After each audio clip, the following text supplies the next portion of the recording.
Assalamualaikum warahmatullahi wabarakatuh. Pada pertemuan hari ini kita akan membahas terkait dengan penjumlahan vektor secara analisis. Di sini sudah saya simpulkan langkah-langkah penyelesaian dalam penjumlahan vektor secara analisis. Nah, langsung ke contoh soal. Tentukan resultan ketiga vektor. Nah, dari gambar ini terdapat 3 vektor. Vektornya vektor gaya, F2, F1 sama F3. Nah, kita langsung ke penyelesaiannya ya. Nah, yang pertama, untuk langkah pertamanya kita uraikan vektor yang membentuk sudut alfa. Kalau dilihat dari gambar ini kan ada 3 vektor gaya. Nah, untuk F1 sama F3 ini letaknya sudah terdapat pada sumbu X atau nempel pada sumbu X. Ketika vektor menempel pada sumbu X maupun sumbu Y itu tidak perlu diuraikan. Yang diuraikan yang membentuk sudut alfa. Yang membentuk sudut alfa cuma satu, yaitu F2. Kita uraikan ya. Kita uraikan ke arah sumbu X, nempel sumbu X, berarti ini F2X. Kenapa? Karena letaknya di sumbu X. Terus penguraiannya tegak lurus ya. Tarik garis putus-putus tegak lurus sama bidangnya ini.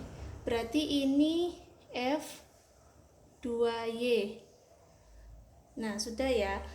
Nah, sudah diuraikan. Yang kedua, jumlahkan komponen sumbu X dan sumbu Y.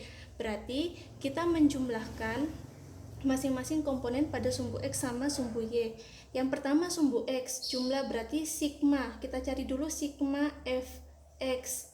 Jumlah gaya pada sumbu X. Dilihat pada sumbu X jadi ada berapa gaya? 1, 2, 3. Ada F3, F2X sama F1. Kita lihat arahnya. Ingat, vektor kan termasuk besaran yang memiliki nilai dan arah. Otomatis arah berpengaruh. Ini F2X dan F1 arahnya ke kanan. Ingat di sumbu koordinat, kalau arahnya kanan sama atas itu plus, kiri sama bawah itu negatif. Berarti F2X sama F1 ini dijumlahkan. F2X ditambah F1. Nah, nanti dikurang F3 karena F3 arahnya ke kiri. Min F3. Nah, sekarang nilai dari F2X itu kan belum diketahui. Nah, bagaimana cara menentukan F2X ini cos apa sin? Ingat, sudut titik bidang yang berada di depan sudut itu menggunakan sinus. Ini kan sudutnya 30 derajat. Depan sudut 30 derajat berarti bidang ini ya. Nah, bidang ini sama bidang ini kan sama. Berarti yang F2Y pakai sinus, sedangkan F2X pakai cos. Atau biar memudahkan kalian, kalau ibu pribadi yang mengapit sudut, ini kan mengapit sudut terhadap sumbu X. Ini pakai cos, berarti yang tidak mengapit pakai sinus. Berarti F2X ini menggunakan cos. F2 dikali cos alfa ditambah F1 min F3. F2 nya berapa? 10 kali cos alfa. Cos alfa, alfanya 30 derajat. Cos 30 setengah akar 3. Ditambah F1 nya berapa? 8. F3 nya min 8. Ini kan habis. Berarti 10 kali setengah akar 3, 5 akar 3. Satuan dari gaya itu Newton.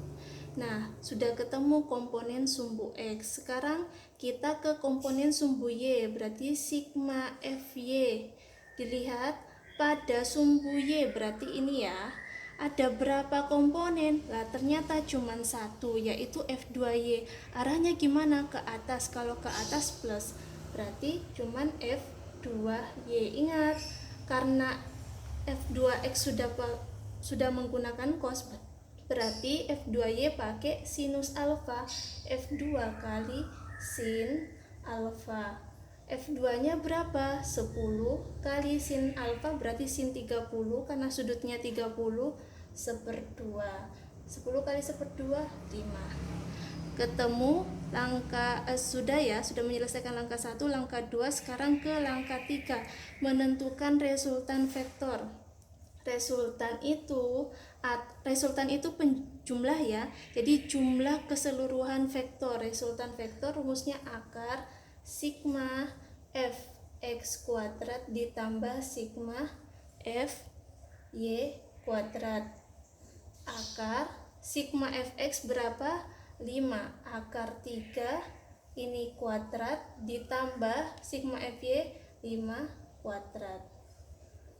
Akar 5 akar 3 dikuadratkan, caranya gini, 5 kali 5 kan 25, terus akar 3 kali akar 3 itu sama dengan akar 9, akar 9 3, berarti 25 dikali 3 itu 75, plus 5 kuadrat 25, akar 75 tambah 25 sama dengan akar 100, sehingga nilainya 10 Newton. Inilah resultan untuk ketiga vektor, yaitu 10 Newton. Jadi yang perlu diingat dalam penyelesaian soal, di sini ada satu jenis gaya kan yang diuraikan terhadap sumbu X dan sumbu Y. Karena F2 telah diuraikan, maka nanti nilai F2-nya ini sudah tidak terpakai. Yang terpakai cuma F2X sama F2Y. Untuk penjabarannya, ingat penjelasan saya sebelumnya. Oke, sekian dari saya. Wassalamualaikum warahmatullahi wabarakatuh.